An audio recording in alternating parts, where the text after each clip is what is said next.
gente, vamos continuar agora entrando no módulo de bibliologia. É uma continuação do primeiro módulo, só que agora nós vamos estudar um pouco mais os livros da Bíblia. Vamos falar sobre algumas questões aqui do tipo, vamos falar sobre as divisões da Bíblia no Antigo e Novo Testamento, a presença de Cristo em todos os livros da Bíblia, autores, etc. Nós vamos começar, então, falando sobre a Bíblia como um todo. A Bíblia ela é dividida em duas partes. Alguém se lembra quais são as duas partes? Isso aí parece até aula de escola dominical, né, gente? Mas é importante. O Antigo e... Pode falar. O Antigo Testamento e o Novo Testamento. São duas partes, né? O Antigo Testamento, nós vimos que ele foi escrito no idioma hebraico e alguns textos em aramaico. O Novo Testamento foi totalmente escrito em grego, que era a linguagem comum da época. Lembrando, inclusive, que a primeira tradução da Bíblia do Antigo Testamento foi para o grego, levou o nome de Septuaginta, a versão dos 70. O Novo também não foi lá Mateus em hebraico, Marcos em aramaico e o outro lá, Lucas. Não, algumas expressões somente, não partes de um capítulo inteiro, como acontece no Antigo Testamento. Porque tem algumas partes que foram escritas totalmente em aramaico, nós vamos estudar isso. Não, Novo. Não, no Novo não, são apenas algumas citações. Por isso que ele foi escrito no grego. É como se você escrevesse um livro em português, mas existem algumas frases que elas se expressam em inglês, e aí você tem que escrever em inglês para dar sentido à frase. É mais ou menos isso que aconteceu. Tá? Pelo curso anterior lá está escrito. Não é. São algumas pequenas porções, não chega a ser não é completo. Não. O Antigo Testamento, nós vamos ver quais são as divisões do Antigo Testamento. Primeiros 5 livros da Bíblia, eles são chamados de Pentateuco. A palavra penta remete ao número 5, né? É só pensar na seleção brasileira que a gente vai descobrir isso já. São os livros que vão falar da criação e da lei, por exemplo, o livro de Gênesis. Esse material vai estar disponível para vocês, gente. Então tem coisas que não precisam se preocupar em anotar não, porque depois tem no material, tá? O livro de Gênesis, a tradução dele para o hebraico é Bereshit. Bereshit quer dizer princípio, é o livro do princípio, da origem de tudo. E a palavra-chave do livro de Gênesis é começo. Vai falar sobre a fundação da nação hebraica. Vai falar sobre a criação da humanidade, o início, né, o princípio de tudo. Mas o foco principal é falar sobre a criação, a fundação da nação hebraica. O livro de Êxodo, no grego Êxodos, significa saída. Fala sobre a história do povo de Israel saindo do cativeiro. Esse é o foco principal deste livro. Já o livro de Levítico, também no grego, vai contar um pouco da história do sacerdócio levítico. Vai falar muito sobre, é um livro que fala das cerimônias, né, dos rituais praticados pelos levitas, né, sacerdotes, os cantores, os oficiais de serviços no templo e por aí afora. O livro de Números, no grego é aritimoi. A palavra números, qual que é o significado da palavra números, gente? Números, né? Números, está falando de números. Então esse livro, o propósito dele também é contar um pouco da história, da peregrinação, citação de nomes. É aquele livro que as pessoas geralmente pulam as páginas, né? Porque fica lá, fulano gerou não sei quem, que gerou não sei mais quem, e aquelas listas intermináveis lá, né? Contando a genealogia das pessoas e o nome de um por um. Então é um livro que cita mais nomes, números e etc. Deuteronômio, no hebraico é Mishnah. Eu tenho mais facilidade para falar Mishnah do que Deuteronômio. Ele é muito mais fácil, né? De vez em quando em casa troco o final. Então, Mishnah, que é, na verdade, o livro de Deuteronômio, ele é um livro que ele vai... É uma repetição daquilo que está no livro de Levíticos, com mais alguns adendos, porque ele vai falar da oração de Moisés, o fim, né, do ciclo, né, de Moisés como legislador, a morte de Moisés. Inclusive os últimos capítulos não foram escritos por Moisés, como nós vimos na aula anterior. Depois nós temos a segunda parte de livros do Antigo Testamento, que são chamados de livros históricos. É importante sabermos disso, porque é muito comum ainda, né, falar ainda em nosso tempo, porque hoje pastores, líderes, né, professores de escola bíblica têm tanto acesso à informação, embora que essa informação ela é limitada. Até mandei um artigo para vocês, não sei se alguém teve o cuidado de ler, né, mas eu mandei no grupo, falando sobre o analfabetismo teológico. Porque a maioria dos teólogos atuais são teólogos da internet. E a internet, né, ela não direciona a pessoa para uma linha de conhecimento. Então é assim, eu preciso encontrar uma passagem bíblica, um texto que concorda com o meu pensamento. Independente do autor, o sujeito vai lá no Dr. Google, busca daqui, busca dali, de repente ele encontra alguns textos, né, que vão corroborar com o que ele pensa, e ele vai usar isso como base para a sua exegese. E poucos cristãos hoje em dia, leem. Os crentes não têm a prática da leitura, irmãos, nem da Bíblia e nem de livro qualquer. Por favor, não me responda, tá? Fica quietinha aí, mas quantos de nós aqui que neste ano já leu pelo menos, como a gente está em outubro, vamos dizer uns 3 livros, pelo menos, além da Bíblia? Eu já li. Eu acho que tem até mais. Fica quieto, Hélio, senão você vai deixar intimidado quem não leu. Mas vocês percebem que são poucos, né? São poucos que leem. Por quê? A nossa geração não tem a prática da leitura. Por quê? Principalmente a geração jovem, eles já são condicionados a armazenar trilhas, né? Eu chamo de trilhas do conhecimento. É onde eu encontro tal informação. É isso que eles armazenam. E nada mais. Quando precisa de uma informação, ele vai lá na prateleira, bom, eu preciso disso aqui. Aí ele vai e tira, ele usa e depois devolve. A geração mais antiga, né? A geração aqui da irmã Iraí, do irmão Hélio, a minha não, gente, porque eu sou mais novo do que eles, né? Até parece, né? Mas era uma geração que não tinha acesso, né? Não existia a rede mundial de computadores, Google, essas coisas.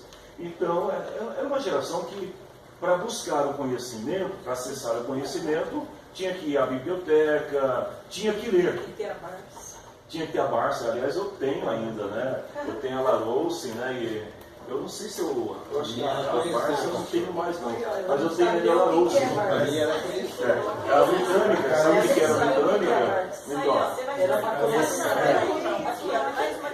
Então nós éramos a geração da Barça, da britânica, da Larousse, que eram as grandes enciclopédias. O que é Barça?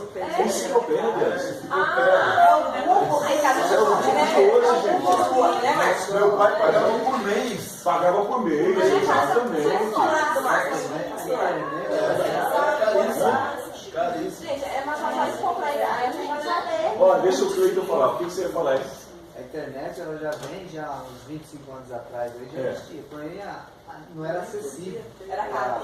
Nossa classe, vamos dizer, né? Você tinha que ir na house, era caro, que não tinha.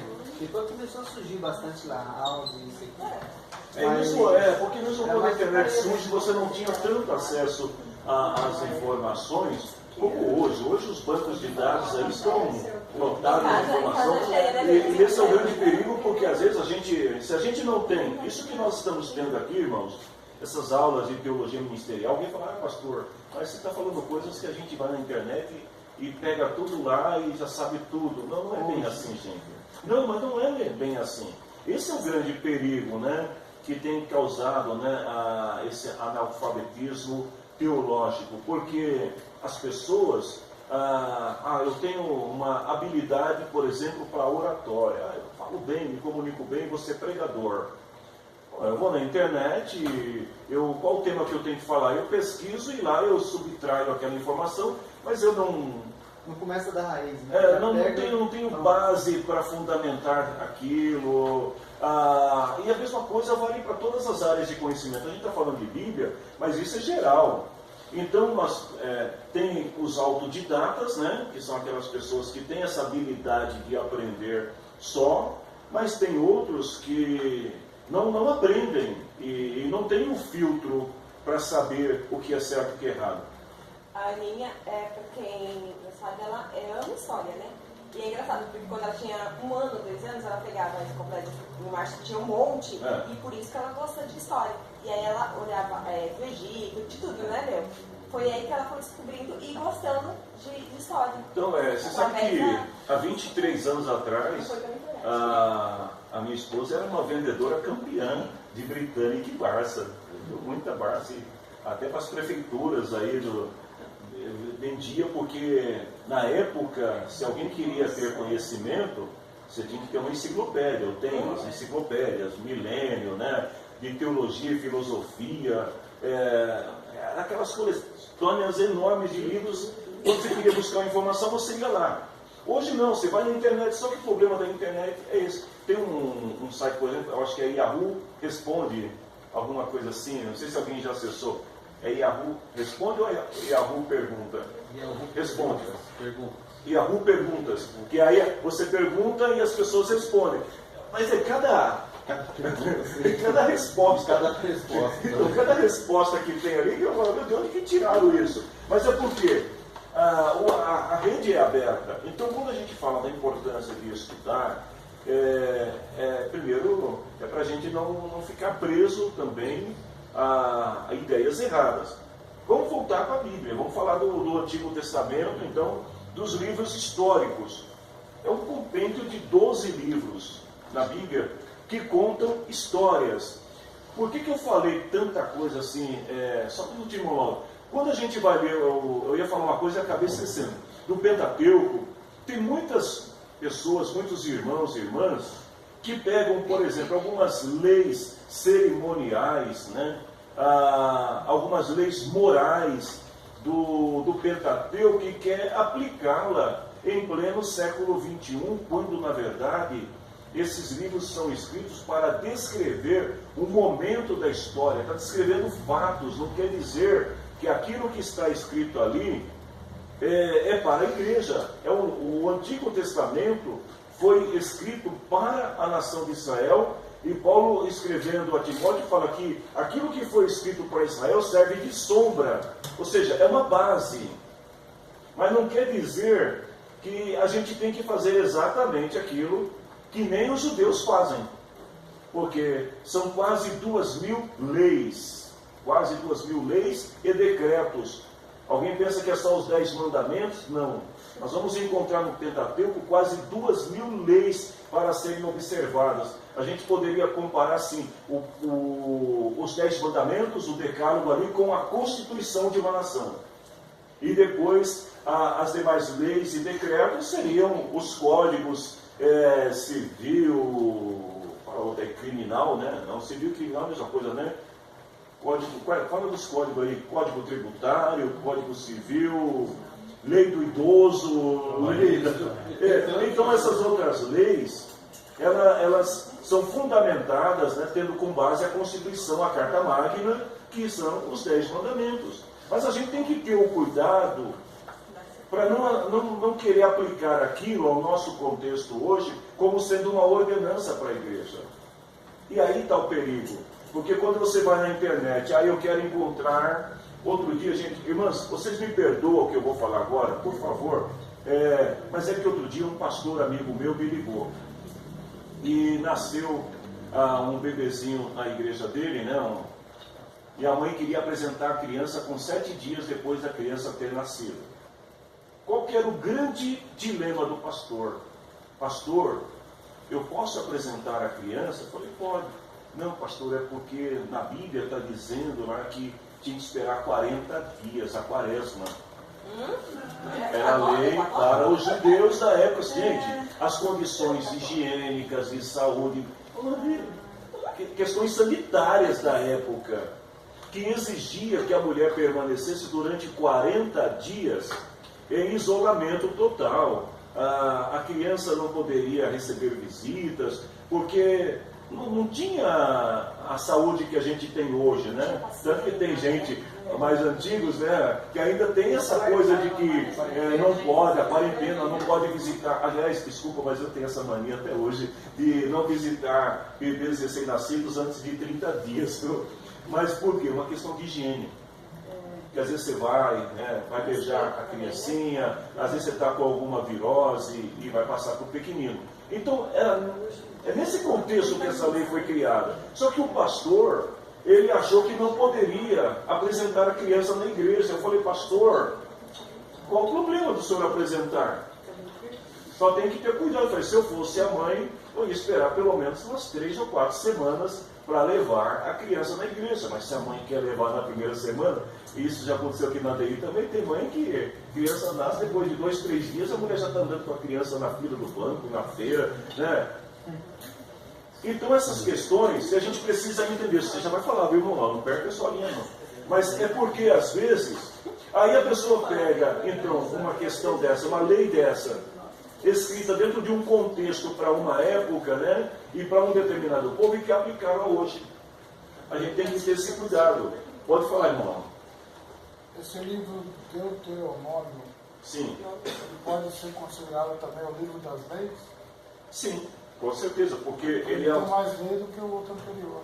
É porque é como se você tivesse, quando você cria uma lei, depois você tem a regulamentação dessa lei. Então você tem uma lei lá que cita um determinado artigo e depois, em cima daquele artigo, cria uma outra lei que vai regulamentar aquele artigo.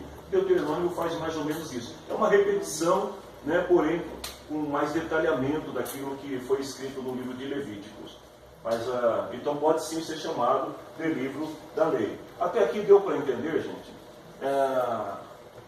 Às vezes, tem pessoas que têm muita dificuldade de entender, por isso que eu falei para vocês no começo, quando a gente está estudando a teologia, né, a gente precisa estar com uma mente aberta também para entender essas coisas e até para quebrar alguns paradigmas, porque é o que a gente vai estar vendo o tempo todo. Lembre-se disso, o Antigo Testamento não foi escrito para doutrinar a igreja do Novo.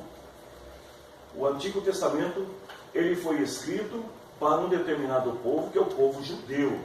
Porém, aquilo que está escrito no Antigo Testamento serve como, Paulo chama também de alho, né, que é base, de fundamento para aquilo que vai acontecer no Novo. Então, existem algumas leis que devem ser observadas, mas elas não podem ser vistas como mandamento para a igreja, porque não é isso que pode. Lei do Levirato agora, isso. Morreu meu irmão casa com a Heloísa, para poder o nome, pleno século XXI. Lei do Levirato. Sim, exatamente. Você imagina, o esposo morreu, o outro irmão dele vai ter que remir a esposa, vai ter que casar com ela. E se for jovem, vai ter que gerar filhos para poder perpetuar, não o filho dele, o filho do irmão que morreu. Então, essas coisas, elas não valem para nós. Porém, os judeus ortodoxos, até hoje, eles praticam boa parte dessas leis, mas não todos, porque nem mesmo os judeus conseguem praticar tudo aquilo que foi escrito na época. Gente, São leis escritas há 6.000 anos atrás, com uma proposta, de um objetivo, e que não tem como você aplicar. Aí de vez em quando você pega um ou outro pregador, que vai lá e pega um versículo, né? E ele cria ali uma exegese em cima daquele versículo e ele quer impor.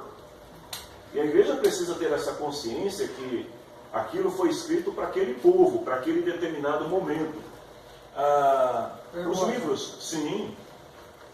Mas existe algumas partes citadas no Velho, que foi o próprio Deus falando, que também serve para nós nos dias atuais. Mas é o que eu disse, servir, serve. Mas a gente tem que ter muito cuidado para não querer colocar isso como uma tábua de salvação, como uma regra acima da própria graça de Cristo.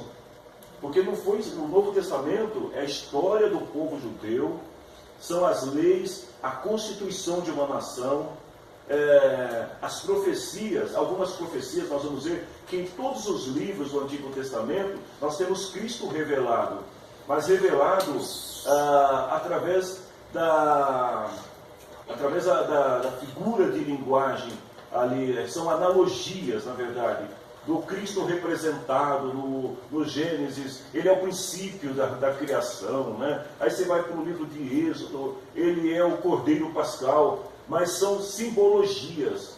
A gente não pode querer... Imagine hoje se os crentes resolvem começar a untar na porta da casa com sangue de ovelha, para afastar o espírito de morte, o espírito de maldição, para quebrar, né, certas correntes. Eu vou untar a porta da minha casa com sangue. Minha mãe dizia que eu não posso cutucar onça com vara curta, mas eu não aguento, eu vou cutucar. Não pode. Quer dizer então que... Você está me chamando de onça.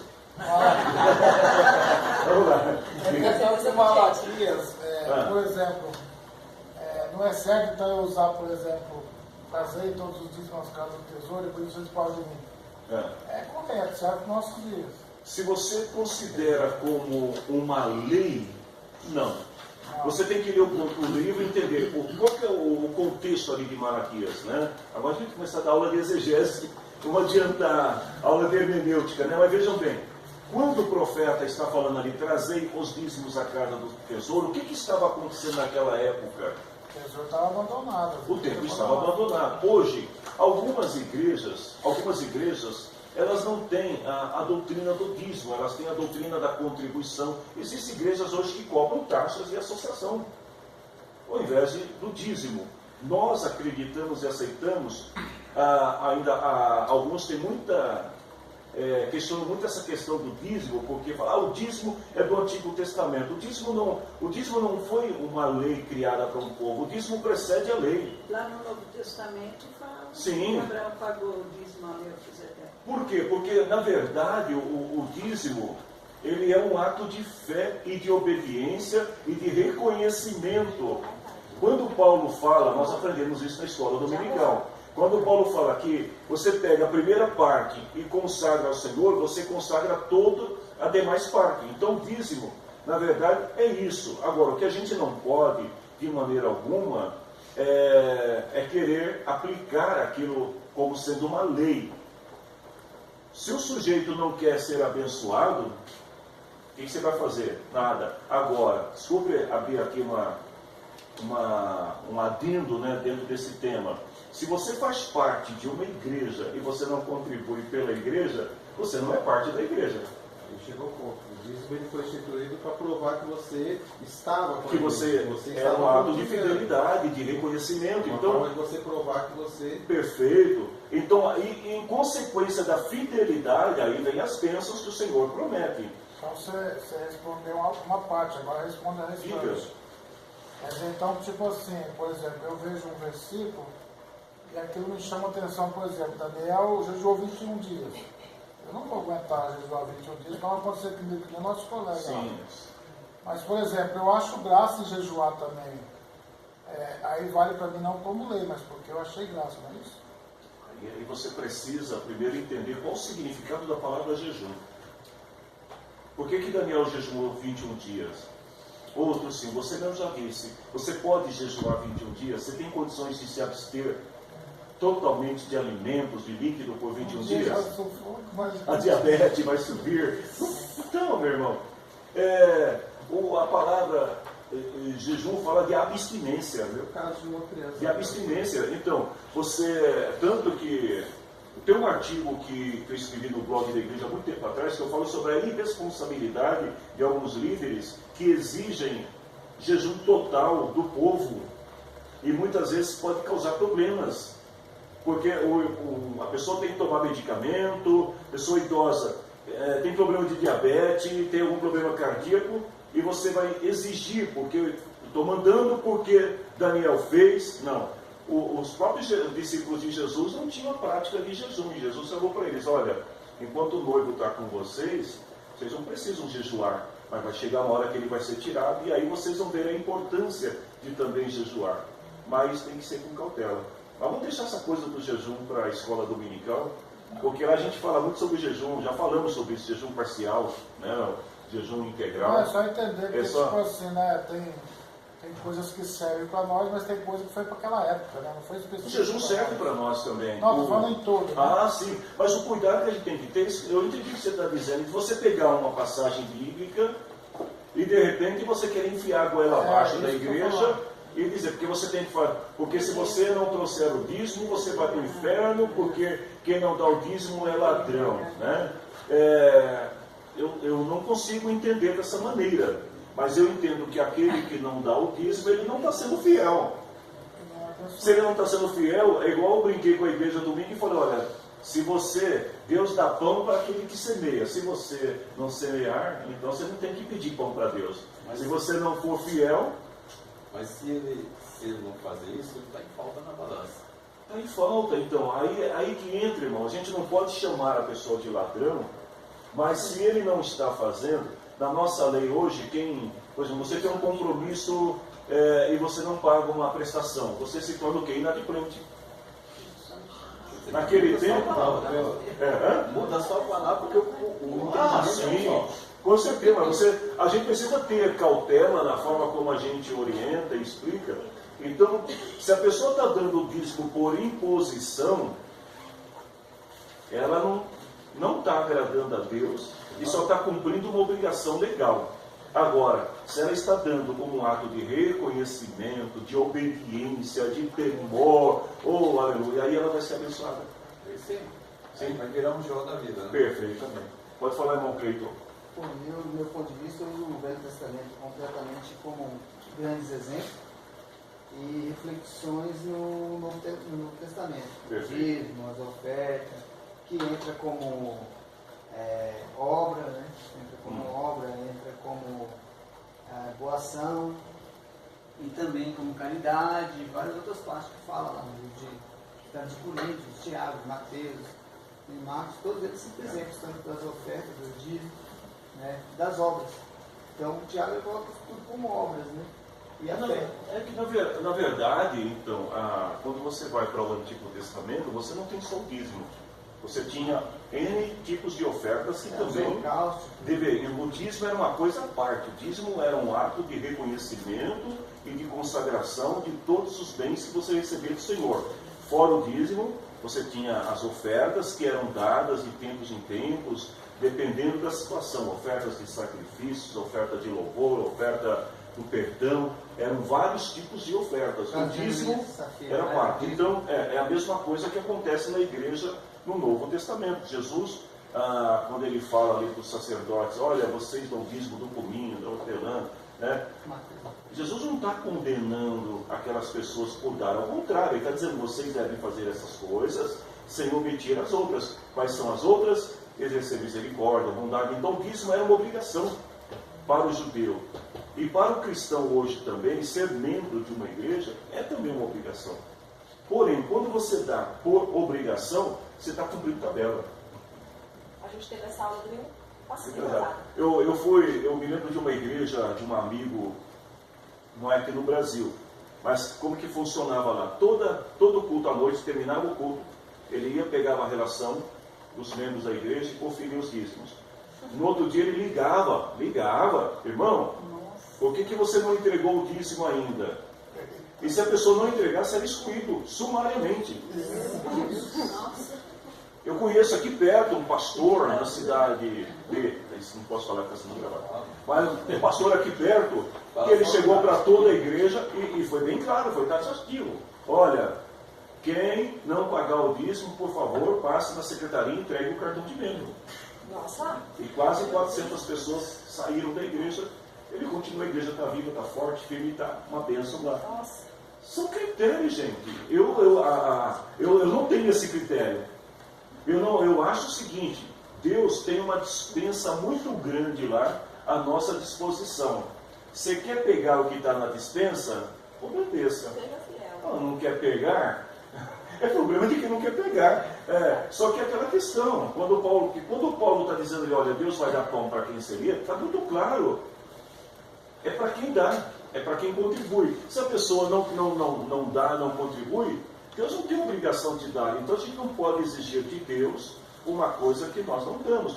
Voltando a Malaquias, gente, virou aula de hermenêutica agora, né?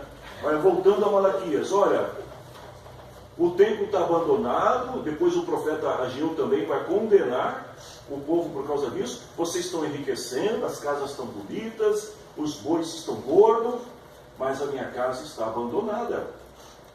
Então o que o Senhor queria dizer? Como que vocês podem falar de um Deus que é grande, de um Deus que é soberano, numa casa caindo os pedaços? De uma casa abandonada, onde os sacerdotes, eles abandonaram o serviço do templo e foram trabalhar nos campos. Aí o povo chegava, cadê o sacerdote? Espera aí que eu vou buscar ele. Aí o sacerdote falava, agora eu não posso, porque eu estou em horário de trabalho.